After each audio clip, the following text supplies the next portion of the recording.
Now, should I pay off insurance collection? Okay, insurance collections, they're usually kind of small, right? And they do pay for delete. So if you dispute the collection, right, always dispute it first. If the insurance collection, if they actually validate that debt, right, they give you the purchase agreement.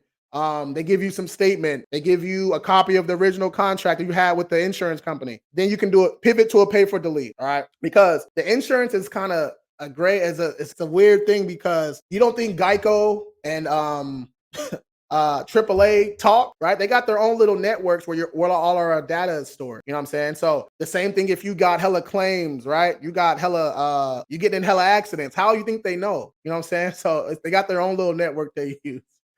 So settlement. So there's pretty much two options when you're doing a settlement, right? And settlements are usually for the original creditor, or if you got sued and you want to settle with the company that's suing you, right? But there's really only two types of settlements: partial and full. Okay? Partial is when you pay, less than the full amount, of course. But the only thing about partial is if you do a partial settlement, the company most likely ain't willing to work with you in the future. You know what I'm saying? Except Capital One. Capital One, they cool. But like Navy Fed hold grudges for like 10 years. You know what I'm saying? They be tripping. But if you do a full settlement, right? You pay the full balance, they'll probably work with you in the future, right? It might take a couple months, but then you can, get a secure card, work your way back up. Okay. So that's kind of really the only difference.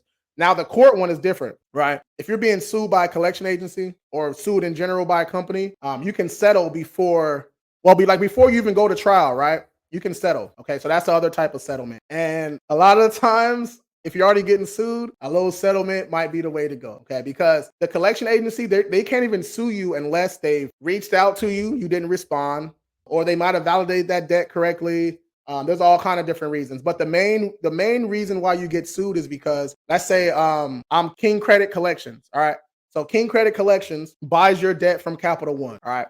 Boom, I bought your debt. Once I buy it, I reach out to you and say, hey, I bought this debt from Capital One. If you want to dispute this account, you got 30 days. If not, I'm going to take that as this is your debt, pretty much, right? That's called that initial dunning letter, that outreach letter. Boom, I send that to you. 30 days happen, you don't say shit. Well, that's your debt, okay? What you should do is you just got to respond, right? You can just say, I refuse to pay. That's a response, right? You can send an actual validation letter. That's a response. But not responding is the worst thing you can do, okay?